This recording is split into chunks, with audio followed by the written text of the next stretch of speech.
इस तरह से इसका गज ऊपर नीचे हो रहा है तो आप इसकी नीडल देख सकते हैं। इसके बाद हमने इस तरह से इसका स्क्रू खोल देना है।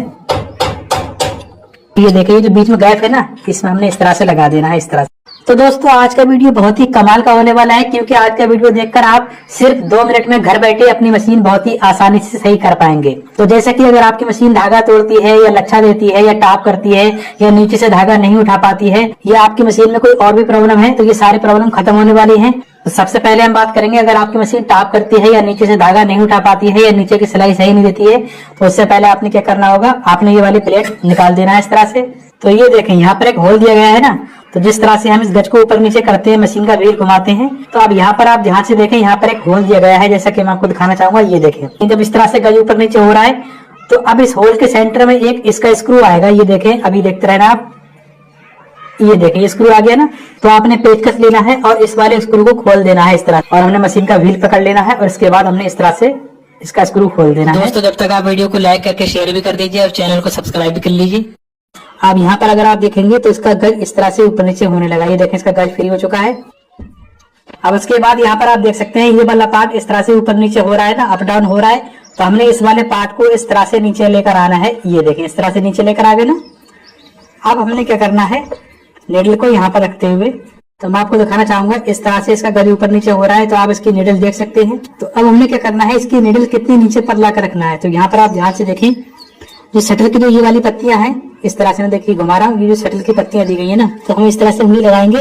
तो जब हम यहाँ पर उंगली रखेंगे और इस तरह से निडल को अप डाउन करेंगे, तो हमें पता लग रहा है हमारी उंगली पर निडल टच हो रही है।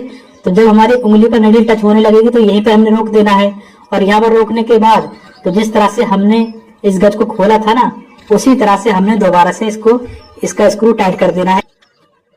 तो अब मैं इस गज को इस तरह से ऊपर नीचे कर रहा हूँ, तो ये ऊपर नीचे नहीं हो रहा है, बिल्कुल जाम है, क्योंकि हमने इसका स्क्रू टाइट कर दिया है। फिर उसके बाद हमने क्या करना है, यहाँ पर आप ध्यान से देखें, हम इस तरह से मशीन का व्हील इस तरह से घुमाते हैं ना, तो ये वाला पार्ट इस तरह से घूम रहा है। तो हमने ये वाला पेचकस लेना है और हमने यहाँ पर रखना है, जो ये वाला पार्ट है, यहाँ पर इस वाले पॉइंट पर रखेंगे इस तरह से। ठीक, इस तरह से रखने के बाद फिर हमने क्या करना है, यहाँ पर हथौड़ी मारना है इस तरह से।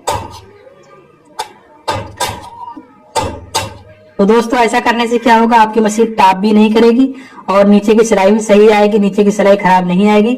और ये अगर आपकी मशीन सही से नीचे वाला धागा नहीं उठा पा रही थी तो वो प्रॉब्लम भी खत्म हो जाती है।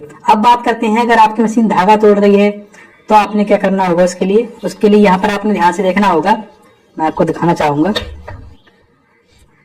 तो ये वाला पार्ट है ना, इस तरह से देख सकते हैं आप। ये देखिए मेरा अंगूठा जो है यहाँ पर ये पेचकस लेना है, और ये देखिए जो बीच में गैप है ना, इसमें हमने इस तरह से लगा देना है इस तरह से। ये देखिए ऐसा करने से क्या होगा, मशीन जाम हो जाती है, इस तरह से देख सकते हैं।